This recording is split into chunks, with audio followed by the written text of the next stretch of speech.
This episode is sponsored by BetterHelp. October 10th is World Mental Health Day, and this year we are saying thank you to therapists. BetterHelp therapists have helped over 5 million people worldwide on their mental health journeys. That's millions of stories and millions of journeys. Behind each one of them is a therapist who showed up, listened, and helped someone take that next step forward. Moments in therapy, like asking the right questions, having a safe place to get emotional or cry, or small wins, they can change lives. This World Mental Health Day, BetterHelp is honoring those connections and the therapists who make them possible while showing how easy it is to get guidance from a licensed therapist online with BetterHelp. I've been doing therapy for over 2 years and I couldn't recommend it enough. It's helped me so much with relationships with my friends, families, even myself. It's helped me understand myself better, and it's just made for such a better life. It really has. With over 30,000 therapists, BetterHelp is the world's largest online therapy platform, having served over 5 million people globally. And it works with an average rating of 4.9 out of 5 for live sessions based on over 1.7 million client reviews. This World Mental Health Day, we are collaborating with those therapists who have helped millions of people take a step forward. If you're ready to find the right therapist for you, BetterHelp can help you start that journey. Our listeners get 10% off of their first month at BetterHelp.com/PFF. That's BetterHelp, HELP.com/PFF. Next game, Cardinals and the Colts.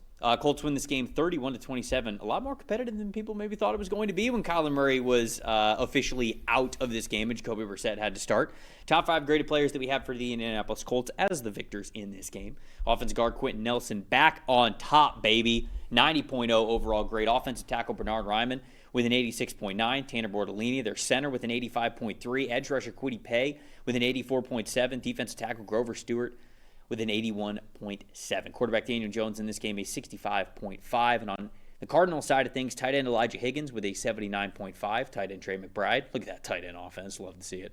77.2. Safety Jalen Thompson with a 69.0. Offensive tackle Paris Johnson Jr., a 72.8. Obviously, Paris Johnson should have been at 3, and Jalen Thompson right behind him. That's me. I put those in. That's my bad. Hand up.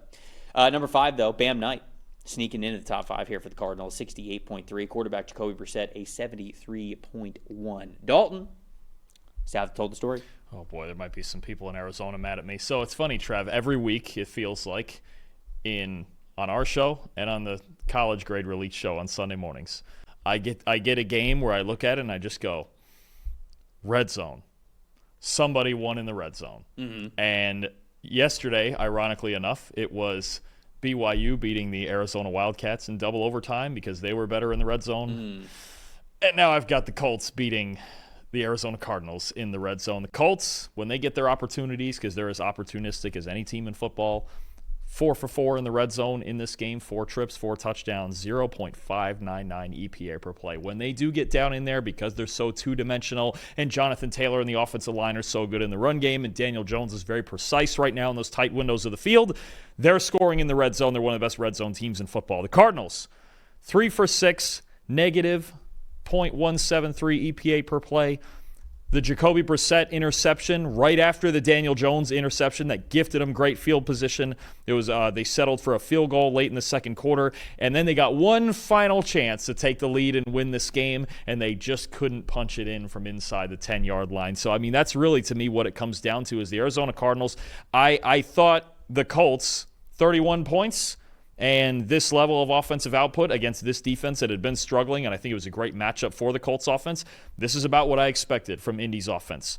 On the Cardinals side, they played better offensively than I thought they would. They definitely did. Jacoby Brissett was solid. The interception, again, in the red zone was pretty bad, but otherwise I thought he kept them absolutely in this game. He had a chance to win this game, right? And Trey McBride obviously was upset at the no call in the end zone at the end, but I think that's just what it comes down to is one team took advantage of every opportunity that they had. The Cardinals did not get to do that. I think an encouraging day in some aspects for the Cardinals. They ran the ball a little bit better. Brissett was solid. Unfortunate that Marvin Harrison got hurt, and they found a way to stay in the game anyway. Trey McBride with a big day. But to me, that's what it came down to is the Colts, you get no room. It's the same pressure we almost talked about with the Chiefs. Now, it's not Patrick Mahomes. It's Daniel Jones, and it's the Colts. I get it. But there is a certain pressure on you to execute because this offense will take advantage of every opportunity they have. No, there's no doubt about it. We've talked about the Colts like this really since the beginning of the season. And right off the bat, okay, the first 2 weeks you're trying to figure out, okay, is this real from the Colts? But now that we've got a bigger sample size, you see that the beginning of the season, the first quarter of the season, it is very real for this team.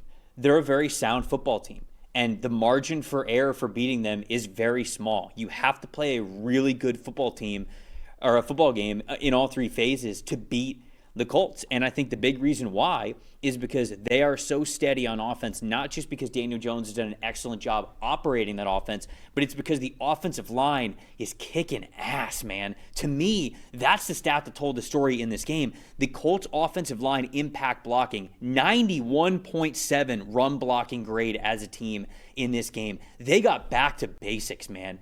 These guys were fantastic together. A 57.2 impact run blocking percentage. So on more than half of their runs, half of their run snaps as a team total, someone is gaining a positive play and getting a positive impact when it comes to how they are run blocking. That's always going to be a recipe to have a lot of success on offense. Of course, is it a recipe to always guarantee a win? No, depends how games are going. But you're always going to be in a chance to win football games when you are playing like this up front. I went back and I watched a lot of the snaps that this offensive line had. They looked like a professional choreography group. Every step is in unison wherever they're going, whether it's inside zone, outside zone, more stretch runs. There was a concept where they were doing a little pin and pull, just a power play where they had a couple of guys looping behind and pulling behind, and the rest of the offensive line was pinning one way. And Dalton, it was teach tape. It was picture perfect how well this team was executing exactly what they're asked to do. Again, whether it is those zone blocking scheme or more power running concepts. And it's just everything is so in unison with this team. The chemistry was fantastic in this game. And as long as the Colts offensive line is blocking like this, they got a chance to get it against anybody, especially when Jonathan Taylor's running behind him, and especially when the added player on the line of scrimmage is Tyler freaking Warren. What a recipe for success every single week. We talk about some teams at the very top of the power rankings, in our top 10, if you will, and we go, yeah, they got as high of a ceiling as anybody, but the floor might be a little bit higher. It's a high variance type of team. The Colts, the floor is so high. It's why their EPA per play is one of the best in the NFL. I didn't check after this week, but last week it was number 2 behind only the Detroit Lions. I'm not sure what it is this week, but I'm sure it remains in the top 3, if not number 1 overall in that category. And that's really why. It's that offensive line combined with now having Tyler Warren in that offense. That, to me, is what makes the difference for Indianapolis. No, it's balance. You feel the threat from all 11 guys on the field at all time from that Colts team. And I want to point out one of those guys, because for 8 years, the head of that offensive line has been the left guard, Quentin Nelson, and he just continues to be outstanding. I mean, he really might be a Hall of Famer one day. When you look at what he did in this game, 89.8 run blocking grade, 9 positively graded run blocks. That's a lot for one game. When you start getting in that 9-10 range or even higher than that, that's great stuff. The stat that jumps out to me, and you talk about the impact, all right, in this game, when the Colts ran to the right, 2.9 yards per carry. When they ran to the left, you're talking about behind Nelson and Bernard Ryman, 7.6 yards a clip when you run off that left side with Nelson and Ryman. You can't do any better than those two guys right there, and Quentin Nelson's been the captain of it for a long time. I mean, obviously, every expectation you have for a guard when you draft him top 10 is really almost just exceedingly high, and yet he has met all of that throughout his career and continues to still do it. And the craziest part, he's not even 30 years old yet. Like, Quentin Nelson's been around forever. He's not 30 years old till March. What in the world? Like, it feels like he's been around. What's his birthday in March? March 19. Oh, it's close to mine. Oh, I was going to say, is it the same as yours or what? No, close. Well, yeah, but you're already in your 30s, so we're not worried about that. Oh, come on. I'm in the same way. What are you saying? I can't block like Quentin Nelson? You could try. I do. Oh boy. Not really. Yeah. All right. You got to eat some. You got to eat a little bit. Whoa. Get up there. What do you? What are you trying to say? I'm just saying. What are you trying to say? Sub 200 pound. Trying to say I'm small? Sub 200 pound guards are pretty well in the past, Trev.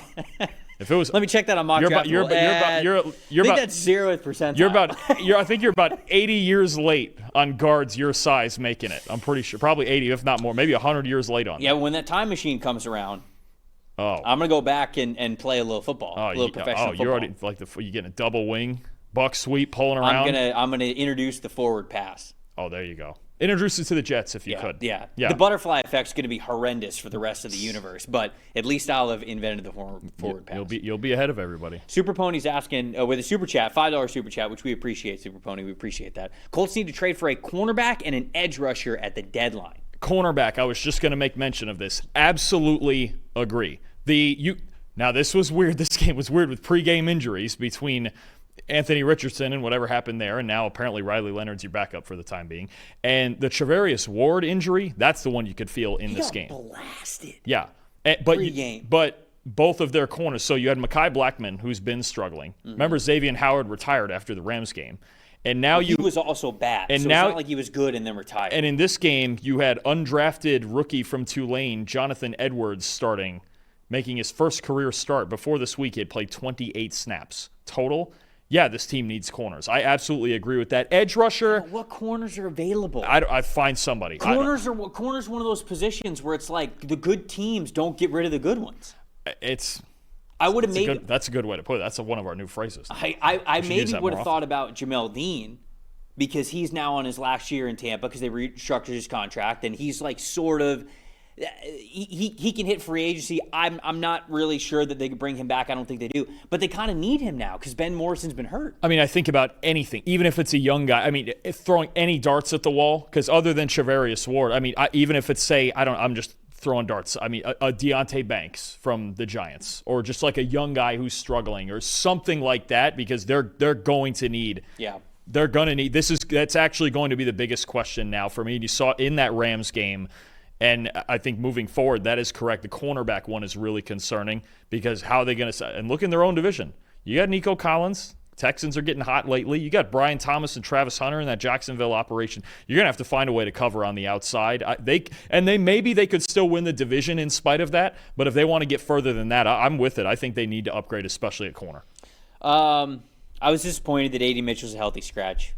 Sucks. I mean, I get it. He had the fumble out of the end zone. He kind of had his opportunity at the beginning of the season and had some mental mistakes. And that, unfortunately, this is just a really deep wide receiver room with Josh Downs and Michael Pittman Jr. and Alec Pierce and Ashley Doolin, who obviously they like, who's been around there for a little bit. So, but it's disappointing because I think that A.D. Mitchell is maybe the most talented wide receiver that they have on the roster. He's just might be the least reliable at this point, and that obviously means a lot towards this specific Colts team, which we talked about the floor, how high the floor is being paramount to their success. You can't have guys who have those mental mistakes. So it's disappointing to see him as a healthy scratch there. You mentioned the Charvarius Ward injury. We didn't really say a lot about the Cardinals here in this game.